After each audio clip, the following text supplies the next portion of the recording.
पहला हफ्ता गर्म हवाओं और उमस भरे दिन के बाद रात कुछ ज्यादा ही अजीब थी। शाम ढलते ढलते ही बिजली गुल हो गई। गांव के लोग अंधेरे के आदी थे, मगर उस रात का अंधेरा जैसे कुछ छुपाए बैठा था। फिर चली गई लाइट यार। अब तो लाइट नहीं, इसके जाने की आदत हो गई है। अरे ये सब छोड़ो, चाचा रघुनाथ कहाँ हैं? उनकी कहानी सुने बिना नींद भी नहीं आती। दूर से आती लकड़ी की छरी की टिक-टिक और साए में दिखाई देते हैं चाचा रघुनाथ, बूढ़े लेकिन तेज आंखों वाले। ऐसा लगता जैसे हर परछाई की सच्चाई जानते हों। चाचा, आज तो कोई ऐसी कहानी सुनाओ कि नींद ही ना आए। चाचा रघुनाथ मुस्कुराए, एक लंबी सांस ली और बोले,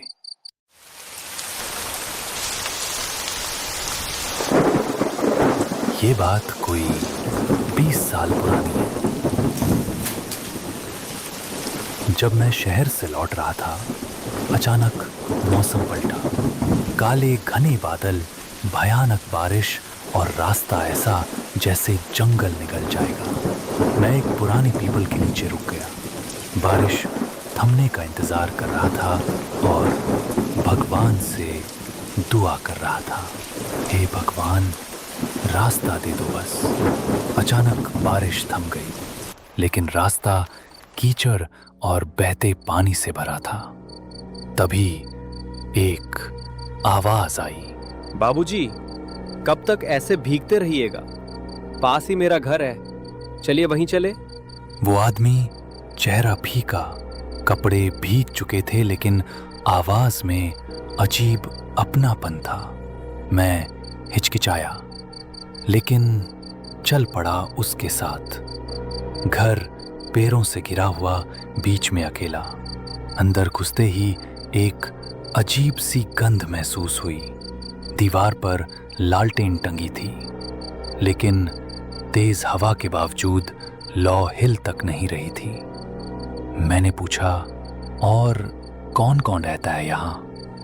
वो बोला, मेरी पत्नी है अंदर। तभी एक औरत आई, पूरे घूंघट में। कुछ कहा जो सुनाई नहीं दिया और वो वापस चली गई।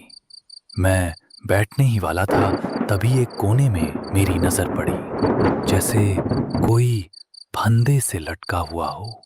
मेरे मुंह से आवाज नहीं निकली, मैं जड़ हो गया। वो आदमी पास आया। बाबूजी, क्या हुआ? मैं कांपते हुए बोला, वो वहां कुछ लटका है। उसने देखा और बोला, कुछ नहीं बाबूजी, वो बस पुराना कोट है, आप थके होंगे। रात गहराने लगी। मैं पलंग पर था, पर नींद कोसों दूर। तभी कहीं अंदर से किसी लड़की के रोने की आवाज आई, धीरे, लगातार, टूटती सांसों जैसी। मैं डर के मारे उठ बैठा। देखा, वो आदमी बरामदे में बैठा है, आंखें नीची, मुस्कुराता हुआ। मैंने पूछा, आप सोए क्यों नहीं? वो बोला, नींद नहीं आई बाबूजी, अगर आप चाहें तो मैं आपको एक कहानी सुना दूं। उसने कहानी सुनाना शुरू किया। एक आदमी था, बिल्कुल आम सा, न शक्ल में कुछ खास, न किस्मत में।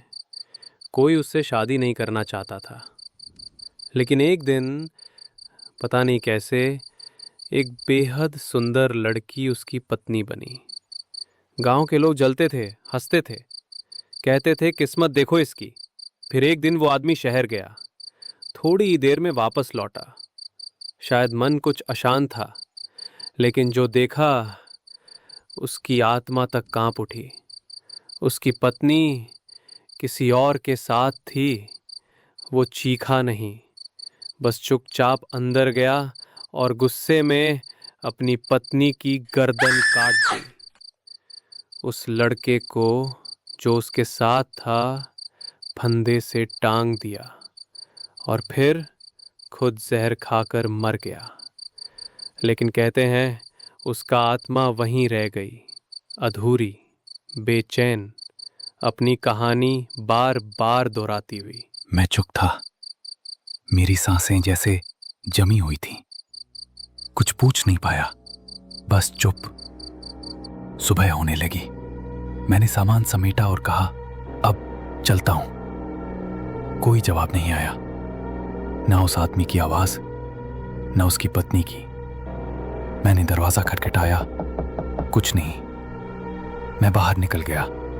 आधे रास्ते पर याद आया, मेरा बैग अंदर छूट गया है। मैं फिर से लौटा। जहां रात को घर था वहां अब कुछ नहीं था, सिर्फ टूटी हुई दीवारें, कंटीली झाड़ियां और जमीन पर सूखे खून के धब्बे। मैं हक्का बक्का रह गया। तभी उसी औरत की परछाई दिखी। वो धीरे धीरे मेरी ओर आ रही थी, हाथ में मेरा बैग। मैंने पूछा, आप?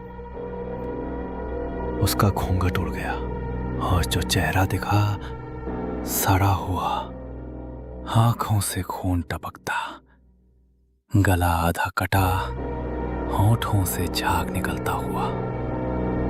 वो बोली नहीं, बस देखा और मुस्कुराई।